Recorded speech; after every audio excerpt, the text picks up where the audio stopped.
Welcome to another episode of Mexican the Kitchen. This recipe starts with 100 milliliters of evaporated milk. We are using active dry yeast and we need to warm this milk for it to work. I'm going to need 15 grams of this yeast and this package has 11, so I'm going to use one and a bit of the second one. Depending on where you live, you might find packages that have 15 grams, 10 grams. It changes from place to place, just make sure you're using the right amount. Here in Finland, I couldn't find the evaporated milk, so I'm using 100 milliliters of cream, the same cream you would use for your coffee. You can use whichever you prefer. This yeast says on the package that it gets activated at 42 degrees, so make sure your milk is warm enough. We also need to give something for the yeast to feed on, so we're using 1 spoon of sugar, 1 spoon of regular flour. I'm mixing everything together. I'm trying to make sure there's no lumps. And once I'm ready, I'm going to take this mix and put it in a warm place, preferably next to a window where there's some sun coming in. We started with the yeast because we need to give it some time to grow, so now I'm going to make a very concentrated anise tea. This is very simple. I have some anise. You can add it straight to the cup and then strain it, but I'm going to do it this way, it's way easier. I'm going to add some water, but I'm not even going to add half a cup. I'm just covering the anise and I'm leaving it there for a few minutes. Try to get it as concentrated as possible without it becoming bitter. I'm waiting for it. I'm giving it a few minutes. I want to make sure it's really concentrated. We get the flavor there. After that, we just reserve because we are using this later. Next thing we have to prepare is our orange zest. For that, I'm using this grater or shredder. This one is really convenient because it has a compartment where everything stays. If you have a normal one, it's the exact same thing. Just grate the orange. Make sure you take only the skin. If you take a bit too much of the white stuff, your zest will be quite bitter and we don't want that. We will do this for the whole orange. We want all the peel to come off and then we will reserve this because we're also using it later. Now I have a plastic bowl and I'm going to use also a strainer. Here I will add 400 grams of flour, 100 grams of sugar, and I will also add a pinch of salt. We're using the strainer because we don't want to have big lumps. This will help us have a finer powder and it will be way easier to mix all the ingredients together. As you can see, this is quite simple. You just shake everything from one side to the other, and if you happen to find bigger pieces, then help yourself with a spoon. Now we start adding the rest of our ingredients. I'm going to start with 2 eggs. Of course, you could crack the eggs into the bowl, but I find it way easier to use a plate in case the eggshells fall in there. Then it's way easier to clean them out and then use the eggs. Then we will add our orange zest. Earlier we made some anise tea, quite concentrated. Depending on how much you like the taste, you can use from 3 to 5 spoons. If anise is not a taste that you love, you can of course change it for some vanilla extract.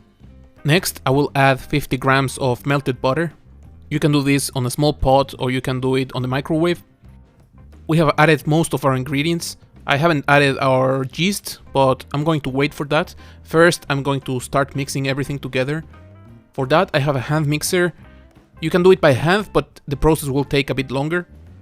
I am using these hooks because they are the attachment that you need for kneading the dough.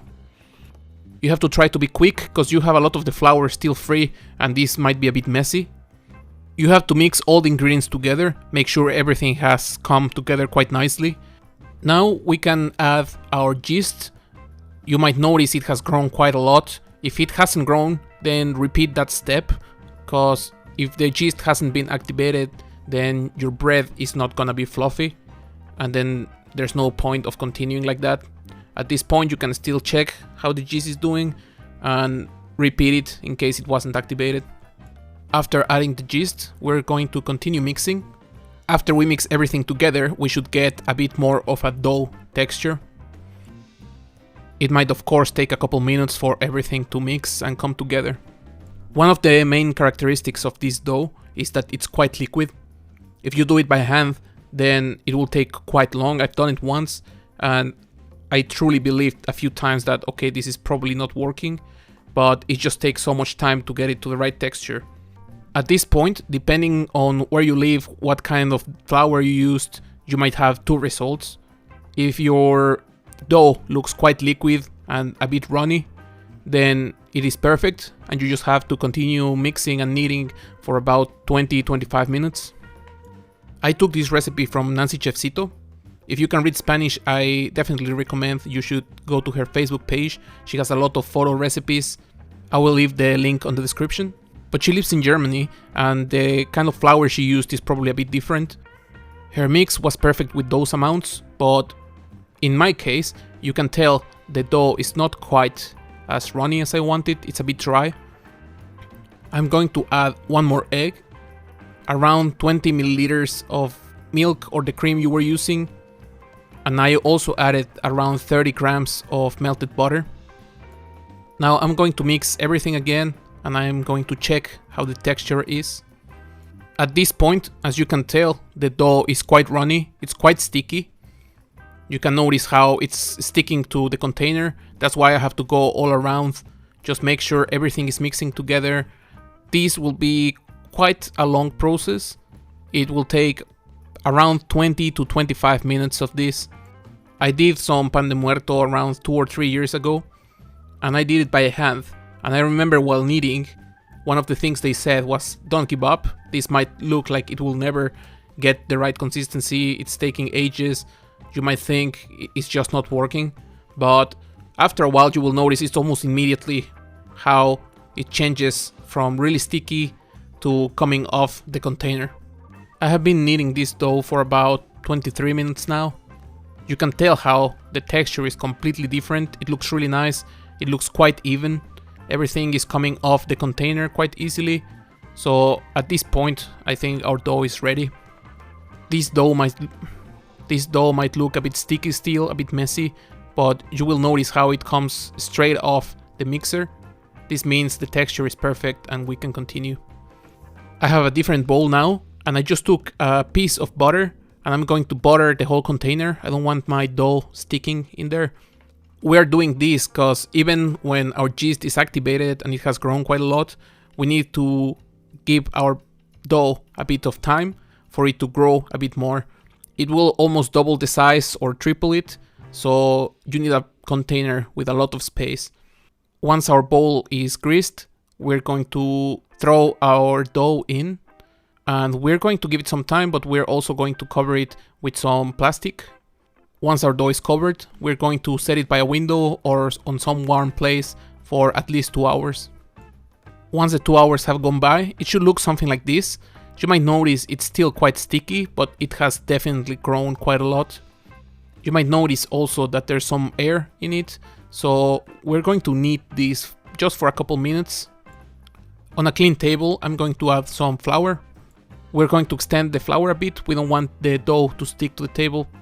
As you can see, a lot of the air has come out just as soon as I dropped it to the table. What we're going to do is to fold it a few times. This will take 1 or 2 minutes tops. We just want to get some of that air out of the dough. My dough is ready now. You can tell it's a bit smaller. I am using this chopping board because I don't have a proper bread cutter, so I'm going to use a knife. But you can use one of these plastic cutters. I'm going to extend this, make it a bit more of a roll. Right here, I'm going to cut my dough into 6 even pieces, and I'm going to have a 7th one that should be larger than the rest. You don't really have to worry about doing super precisely, because you can always take a bit more dough and make your pieces more even. Now we're going to take our 6 smaller pieces and we're going to make them as round as possible. I learned this trick where you flatten it and then you pinch everything, pull it to the inside, and it should be a bit more or less rounded bread. You can play with it on the board and try to make it as even as possible. As I have said before, baking is not something I do very often. I'm sure if you are good with handcrafts or you bake a bit more often, then your bread will be probably a bit more round. But this is what I have so far, and now we're going to continue with the pieces that will top our bread. We have to prepare our dough, and we want this dough to be a bit more thicker than the rest. So In addition to the flour I have laid on the table, I'm going to also sprinkle some more flour on it. We don't want it to be so sticky as the other one. There's not really an exact measurement, just add some flour, play a bit with it, make sure it's not sticky but you can still handle it quite nicely. Make sure you mix all that flour in and then you can add more if needed. Pan de Muerto has a very specific shape. This is because we use it in the altars we set for our loved ones. This bread represents a body, and that's why we need 2 arms, 2 legs, and 1 head on it. For the arms and legs, we're going to use 2 rolls that we're going to set in a cross kind of shape, and then we need an extra small ball for the head.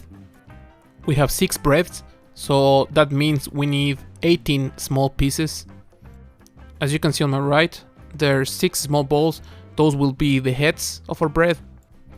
Now I'm just going to make the arms and legs. For these, I'm going to roll one of the other pieces, and I'm going to roll them using 3 open fingers. This will give them the traditional shape.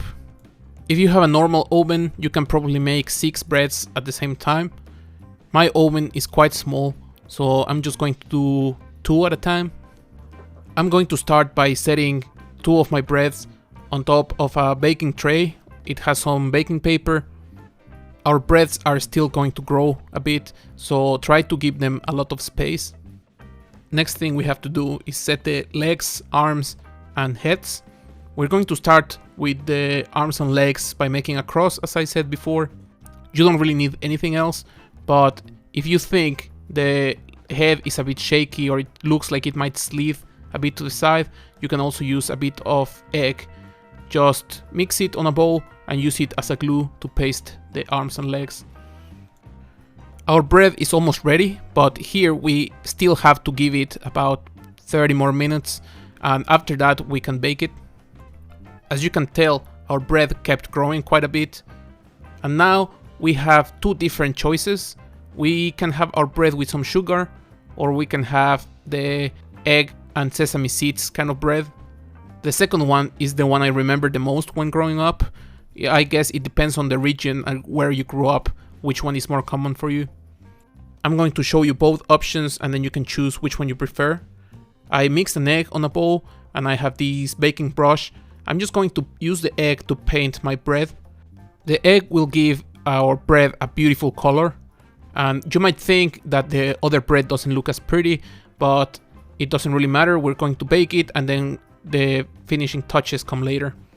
Once we brushed our bread with some egg, we're just going to sprinkle some sesame seeds on top of it. Right now our breads are ready to go to the oven. My oven is preheated at 180 Celsius, something like 356 Fahrenheit. After 12 minutes, our sesame seed one is done, but this one needs the finishing touch, and for that I melted a bit of butter. I'm going to use my same brush. I just take some butter, make sure I cover everything. Once I made sure my bread is completely covered, I'm going to roll it on some sugar. This bread reminds me a bit of the Finnish donuts that are completely covered in sugar. And every time you eat one, you will make a complete mess, but they are really good. We usually eat this bread during October, November, and you can only buy them during that time of the year. It's a bread I really like. It's really fluffy, the texture, the orange flavor, everything works really great, and especially with some hot chocolate. I really hope you enjoyed the video, you'll like the recipe, try it at home, press like, subscribe, activate the bell, all of those kind of things, and see you in the next one.